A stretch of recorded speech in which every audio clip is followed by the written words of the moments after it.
We hear a lot about psychedelic-assisted therapy, but 3 out of 4 people who choose to consume psychedelics do so at home or in nature with friends or loved ones. I'm April, founder of Set, an integration platform to help you get the most out of your psychedelic experiences. The podcast episode you're about to listen to may reference one of my previous shows, The High Guide or How to Do the Pot, because I've been a trusted source in cannabis and psychedelics since 2015. I invite you to visit getsetset.com and sign up for our newsletter to receive your free guide on set and setting to make the most of your next psychedelic journey. This podcast discusses altered states brought on by cannabis and psychedelics and is intended for listeners 21 and over. It's moving beyond this sense of I'm sick and there's something wrong with me and I'm all alone. And psychedelics can help us do that, but they're not the cure. They're not the only piece of it. It's really taking that sense of connectedness, taking that sense of trust in yourself and being able to then make changes in your life, to build beauty around your life and see the beauty in your life rather than seeing things from a negative perspective. Hey, I'm April Pride.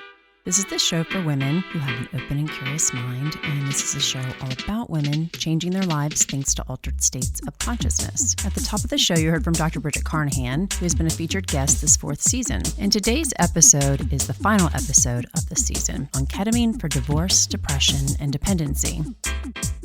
Today, we're focused on integration, or integrating your observations during ketamine-assisted psychotherapy with the intention you established at the onset of treatment. We'll get into the specifics of different modalities of integration on this episode, including my own ways of continually integrating between intentional tripping. Every psychedelic facilitator and expert psychonaut I've spoken with or read or listened to agree that integration is the most important part of a psychedelic-induced experience. This episode is intended to be an audio reference you save and come back to so that you can help yourself integrate without assistance, so that you can help your friends integrate meaningfully. Up next is our word of the week, and stay tuned to the almost end for our trip tips.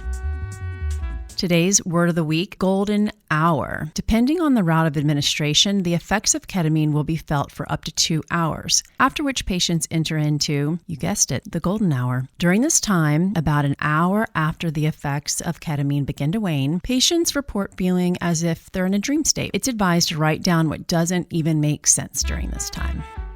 Before the prized and well-earned golden hour sets in, there are 3 phases of ketamine-assisted psychotherapy, as is true for all psychedelic-assisted psychotherapy. These 3 phases include preparation, support or supervision, and integration. And for purposes of this information, remember some patients work with a therapist from start to finish in the process. Others complete at-home treatments with virtual as-needed guidance, or others like me employ a hybrid option. In phase 1, it's all about preparation, setting an intention for your treatment and making sure your set or mindset is in an optimal state to work with the ketamine. For patients working with a therapist, there could be up to several sessions in which the client and therapist meet, and in which time the therapist collects new patient history and provides pertinent information about the upcoming ketamine sessions. For longtime listeners of this show, you may know that Season 3 dives into the way to approach and work with intentions for psychedelic experiences. It's this first phase that, while not missing from at-home ketamine treatments, it is abbreviated to a 30-minute Zoom call with a doctor prior to the final prescription being submitted to a compounding pharmacy in the state in which the patient resides. One way to augment the use of ketamine through a telehealth company is to schedule your own personal therapist, should you have one, to work with during your ketamine treatment protocol. Integration isn't only about what comes up while under the influence of ketamine or other psychoactive substances. Each of these 3 phases offers rich opportunity for emotions, observations, behavior to surface and reconcile. For instance, what if you observe in phase 1 that you're resistant to experiencing the full depth of what ketamine has to offer? In other words, perhaps resistant to losing control? For sure, this is in and of itself, before the medicine even enters the picture, worthy of acknowledging and asking, where else in my life am I denying myself the full depth of an experience because I'm afraid of losing control or not knowing what's going to happen next? I would say, in terms of people who want to go deep into the psychedelic experience versus go really slow. Some people are just more nervous about letting go of control than other people. And I think that's really what it comes down to. There's lots of people who come in initially and are quite nervous about what's going to happen here. They're nervous that they might have a negative experience. They don't know what to expect. People will have a high heart rate. They'll be, anxious, and we do some breathing exercises to calm down and reassure them, that it's really normal to feel anxious about something where you don't know what to expect. In phase 2, taking the ketamine and completing a treatment session, those who opt for at-home ketamine treatment will not have this high-touch, experienced support. Listen on as Dr. Carnahan explains on something Kaya Roman shared in the last episode, and that is the benefit of both a highly potent ketamine dose and a lower dose. The obvious difference in the two being the likelihood of hallucination and dissociation is greater the higher the dose. Having a psychedelic experience in a clinical setting at a higher dose can give you another tool in that toolbox to be able to be like, oh, I understand this differently now, and I can use that to carry forward some of these changes in my neuroplasticity, the flexibility with which I have for this short period of time. I can integrate my understanding and carry that forward more easily. The higher level dosage, the psychedelic dosage, is something special. It is something that can be life-changing, and I think it's an added benefit, but it's also intensive in terms of having licensed professionals sit with you for hours. It's a more expensive treatment model, and the option for people to have home exploration at a lower cost is something that needs to be considered.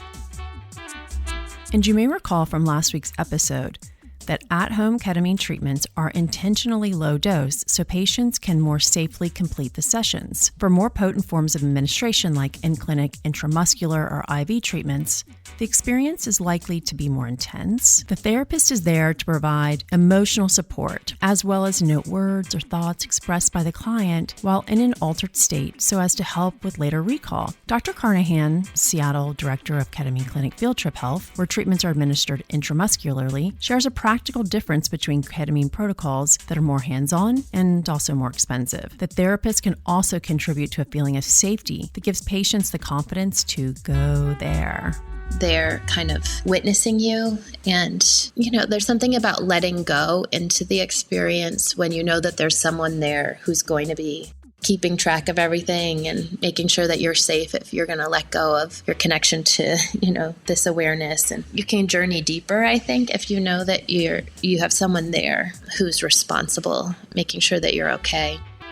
Ketamine is employed to lower a patient's resistance to exploring painful past experiences while undergoing therapy. This allows the client to work with and make sense of painful, traumatic experiences to move forward toward a place of acceptance and healing.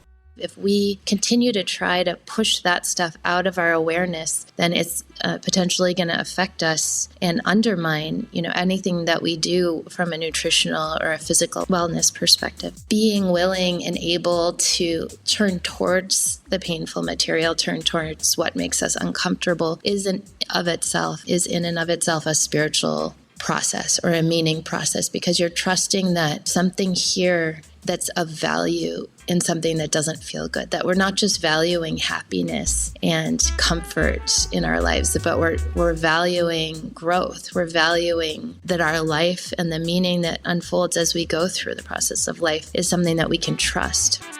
Growth starts with curiosity about alternatives, amplification, and accessibility. There's a high probability that if you've chosen psychedelic-assisted therapy as a path to healing or optimization, or both, that you're at least willing to be curious in this aspect of your life. Remember Natasha Lannard, our psychedelic integration facilitator in last season? I went through the transcripts for each episode last season and searched the word curious. In nearly every instance was Natasha saying to a sister tripper, "So, I'm curious when," or "I'm curious if," or "I'm curious how." And it is this at the heart of integration, being a curious human about yourself as a curious human. Go back and listen to season 3, episode episode 46 of this show titled The Trip While You're Under the Influence to hear more about cultivating the witness while we're in an altered state. In brief, taking this non-committal attitude or third-person perspective toward our own thoughts and actions allows us the awareness of just witnessing, not judging, not attaching. This can be very rewarding and incredibly powerful. Listen on as Natasha elaborates.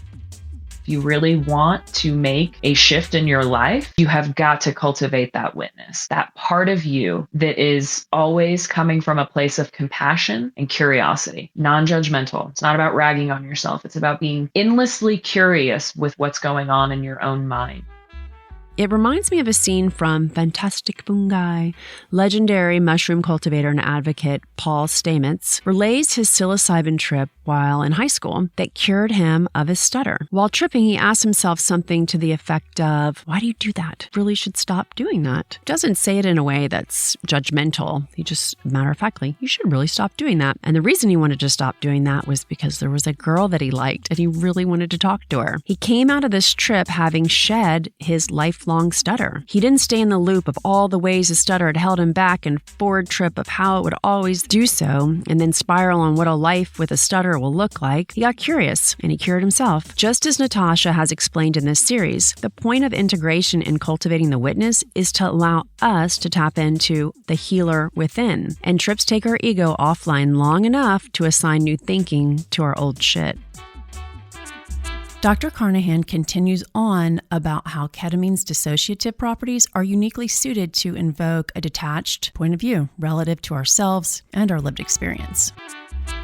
I would say it probably is one of the benefits of ketamine is that there is this dissociative experience that allows you to cultivate the witness, and cultivating the witness is a valuable tool to be able to not take things so personally and to be able to, just not be bogged down in your own emotions to the degree where you can't choose something different. I think we've all had the experience of feeling incredibly overwhelmed by an emotional state of being and feeling like there's no way out of it. And then, the next day we don't feel that way. And we can say, that went away, that I don't live there all the time. But when you're in it, it feels like there's no way out. Ketamine does give you the experience of witnessing what those emotions are in a way where they don't seem so bad. They don't seem like a big deal. You can see it and be outside of it. And the more that we have that experience and that trust that being in it is not going to last forever, that being in it is one part of the experience. It's part of the human experience. And if you can trust it and know that it's passing and it's rich and it's vibrant and it's intense and doesn't feel nice, it's something to appreciate as part of the human experience, then it feels a little less fearful that you're going to be stuck there forever. Did you catch that? What Dr. Carnahan just said right there, that being in it is one part of the experience. Being in a psychedelic experience is only one part of the full arc. And the same can be true for other impactful experiences in which there was a lead up and a come down. The full arc requires processing, so you can move forward having fully absorbed the whole of the experience, like divorce or periods of depression or periods in which we are particularly dopamine seeking. If we live for 100 years, I hope that 80% of that time I'm in it. And I think we'd all consider it a lucky life if 80% of that time were experiences that were mostly the good kind. How often do you have an experience worth processing? Let's take a transition in life as simple as a move. What do I like about where I live now? What have I learned from my community? What would make my experience better reflect my current needs? Right? These are questions that we ask ourselves. We're integrating more than we realize, and it helps us plan for an optimal future. So let's explore the third and final phase of ketamine-assisted therapy, integration, which begins in the 24 to 48 hours following the ketamine administration. And it is during this time that patients will meet their therapist to make time to externally process their time under the influence. Kaya Roman sums up why integration is so critical to affect the outcome you desire and make a powerful case for using this post-ketamine assisted therapy session intentionally. Neural pathways are just words, thoughts, or actions that we repeat over and over again, and then they become habitual. So after a ketamine treatment, you have this window of opportunity where you can create new neural pathways on purpose, to stop using a substance that you might feel you've become addicted to, or stop feeling so sad, or stop having these, intrusive, fearful thoughts, but you probably need support. It's not necessarily easy to just do that on your own. I definitely recommend working with an integration coach, or some people like ketamine-assisted therapy, which doesn't necessarily mean you're talking to the therapist while you're on the ketamine journey. It can mean you're combining therapy with your ketamine journeys. So you create this state of extra neuroplasticity, and then you work with your therapist for okay, here's how I'm going to move forward with my new powerful neural pathways. Or you work with a group, maybe have group support. But I think some form of support is just absolutely essential for these treatments to be as effective as they can be. Dr. Carnahan goes on to explain that there's equal opportunity to work with the medicine no matter the dose.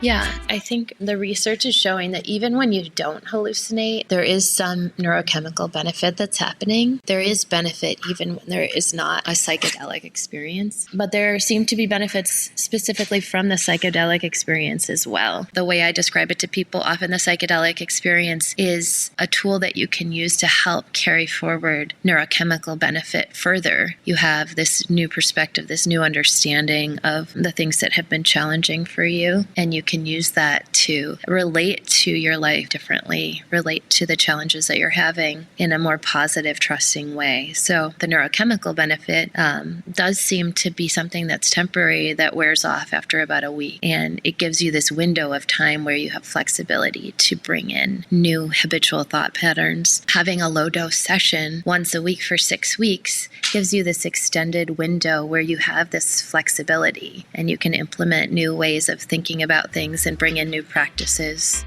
So, what are these new practices? At-home telehealth company Wondermed offers 28 days of wonder to support patients' integration over the course of a 4-week treatment protocol. The program is designed to encourage patients to take 15 minutes a day for 28 days to be introspective, and it includes guided meditations, journaling prompts, breathwork practice. Other forms of integration outlined on Wondermed's website include try new skills. Trying and practicing new and challenging skills like learning to play an instrument or speak a new language. Novel experiences such as traveling and exploring a new place can also drive neuroplastic gains. Exercise. Exercise enhances brain function and health. Aerobic exercise has been shown to increase neurogenesis and influence the survival and maturation of neurons in humans. Meditation. Meditation enhances neuroplasticity and increases levels of BDNF. Meditation disrupts negative thinking patterns associated with stress, anxiety, and sadness, and replaces them with more positive thoughts and emotions. Regular meditation results in continual reinforcement of these positive pathways, strengthening them over the long term and leading to greater brain health and overall well-being. Sleep. Sleep is another important component of maintaining healthy brain plasticity.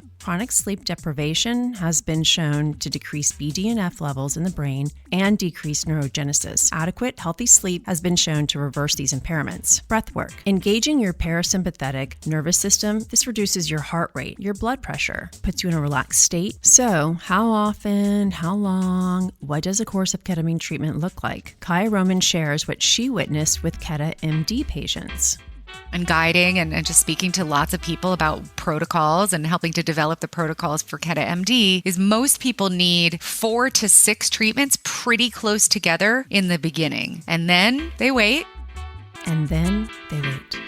Wait for the integration to start to pop up in your life in big and small ways. Remember when we talked about being resistant to losing control, taking control of a situation rather than sitting back and trusting that what happens is for the best? Dr. Carnahan follows up with ketamine as a modality to invite receiving what will be rather than fighting it. I think women are sometimes more introspective in certain ways than men. An interest in my mind about the different energies that are sometimes called masculine and feminine energy or yin and yang energy, and how society has developed in a way where the masculine or yang energy is more valued in certain ways in terms of action, getting things done, being organized, doing something is very much valued in our society. So it's not just based on male or female gender, but I'm curious about the potential for something like ketamine to make more space for the receptivity, the yin or the feminine force, because I think ketamine has sort of that quality inherent in it in some ways. I think it can be beneficial for both men and women to experience that receptivity, that trust, and sort of letting go of needing to do anything, but that things are okay the way they are. It's moving beyond this sense of I'm sick and there's something wrong with me and I'm all alone. And psychedelics can help us do that, but they're not the cure. They're not the only piece of it. It's really taking that sense of connectedness, taking that sense of trust in yourself, and being able to then make changes in your life to build beauty around your life and see the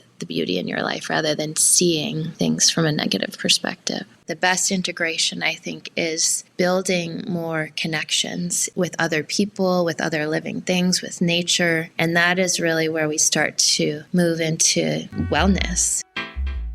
I leave you with today's trip tips. Today's trip tips were inspired by what Dr. Carnahan was saying just right there. The best integration is building more connections with other people, with other living things, with nature. A few ideas to support what I call external integration. Number one, other people. Just this weekend, I read the results of a Harvard study from the first half of the 20th century that found that relationships were the number one driver of lifetime happiness. Ways to foster these connections include going on a vacation together, family dinner, breakfast with friends, camping, hiking, cooking together, spending a day at the park. Number two, other living things. Do you have a dog, a cat, or a house of plants like me? In the show notes, I linked to a list of 20 ways to spend time with your dog, like visiting a pet-friendly store or scheduling play dates with other dog-owning friends. Number three, take walks, hikes, swim in a river, a lake, kayak. You know what time in nature looks like? Go do that.